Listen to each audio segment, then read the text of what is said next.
Oke, baik. Terima kasih Ibu dan teman-teman atas waktu dan kesempatan yang diberikan kepada kami kelompok 11. Pada kesempatan ini kami akan menjelaskan materi terkait pemilu dan citra politik.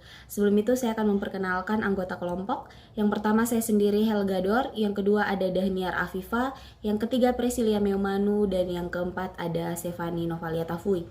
Saya akan menjelaskan materi terkait pemilu. Pemilu adalah sarana pelaksanaan kedaulatan rakyat yang dilaksanakan secara langsung, umum, bebas, rahasia, jujur, dan adil dalam Negara Kesatuan Indonesia berdasarkan Pancasila dan Undang-Undang Dasar Negara Republik Indonesia tahun 1945.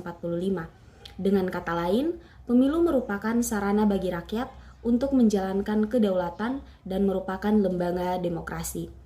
Secara teoritis, pemilihan umum dianggap merupakan tahap paling awal dari berbagai rangkaian kehidupan tata negara yang demokratis, sehingga pemilu merupakan motor penggerak mekanisme sistem politik Indonesia. Sampai sekarang, pemilu masih dianggap sebagai suatu peristiwa kenegaraan yang penting. Hal ini karena pemilu melibatkan seluruh rakyat secara langsung. Melalui pemilu, rakyat juga bisa menyampaikan keinginan dalam politik atau sistem kenegaraan. Yang berikut ada dua alasan fungsi pemilu, mengapa pemilu menjadi variabel penting suatu negara. Yang pertama, karena pemilu merupakan suatu mekanisme transfer kekuasaan politik secara damai. Legitimasi kekuasaan seseorang atau partai politik tertentu tidak diperoleh dengan cara kekerasan, namun kemenangan terjadi karena suara mayoritas rakyat didapat melalui pemilu yang fair. Yang kedua, demokrasi memberikan ruang kebebasan bagi individu. Pemilu dalam konteks ini artinya konflik yang terjadi selama proses pemilu diselesaikan melalui lembaga-lembaga demokrasi. Selanjutnya terkait tujuan pemilu akan dijelaskan oleh teman saya Afifa.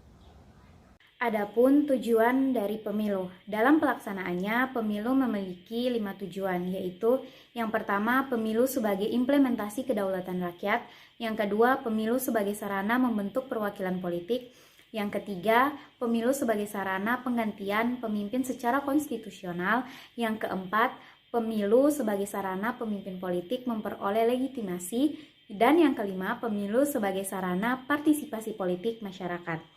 Kemudian ada citra politik. Citra politik dapat dikatakan sebagai suatu gambaran dalam benak rakyat tentang politik atau organisasi parpol, politisi, kandidat, kekuasaan, kewenangan, otoritas, konflik, pemerintah, konsensus, dan lain sebagiannya yang memiliki makna walau terkadang tidak selamanya sesuai dengan realitas yang diharapkan oleh rakyat.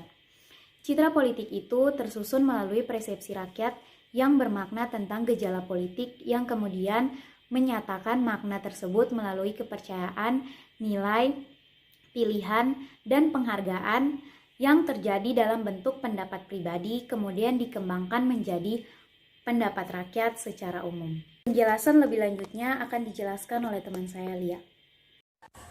Citra politik merupakan pengetahuan politik yang bersumber dari persepsi rakyat, baik benar maupun salah. Karena bersumber dari persepsi rakyat, maka citra politik ini bersifat dinamis, di mana dapat berubah sesuai dengan perubahan pada pengetahuan dan pengalaman politik masyarakat. Dalam membangun citra politik sangat tidak mudah karena dipengaruhi oleh banyak faktor, dimulai dari pesaing politik, latar belakang individu politisi, maupun dipengaruhi oleh rakyat, dilihat dari suku, ras, agama, pendidikan, jenis kelamin, umur, dan lain-lain. Nah, faktor-faktor tersebut berada di luar kontrol si pembuat citra dan telah ada sebelum si pembuat citra menempatkan citra mereka pada memori masyarakat. Selain kata citra politik, ada pula istilah pencitraan politik, yang berarti aktivitas yang dilakukan oleh setiap politisi untuk melekatkan citra yang ingin mereka peroleh dari masyarakat.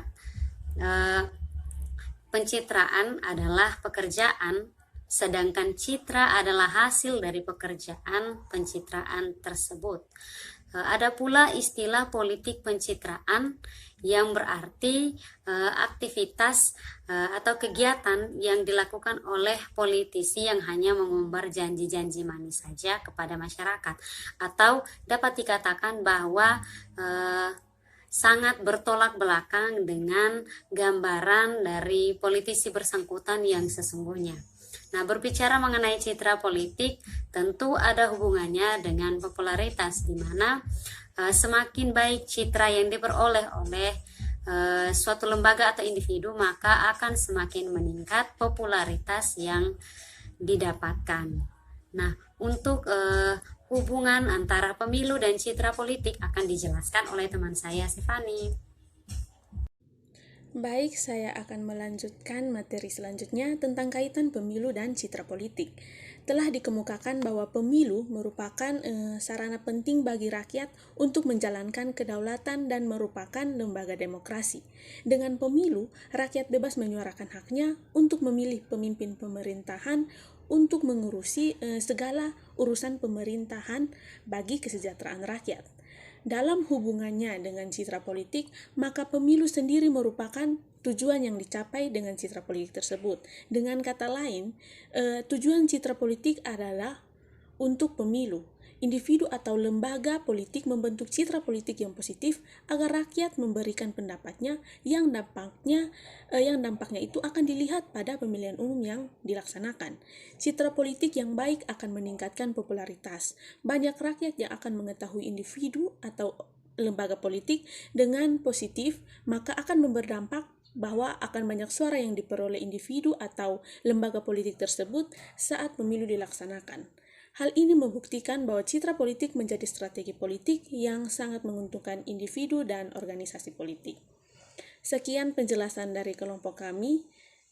Atas perhatiannya kami ucapkan terima kasih.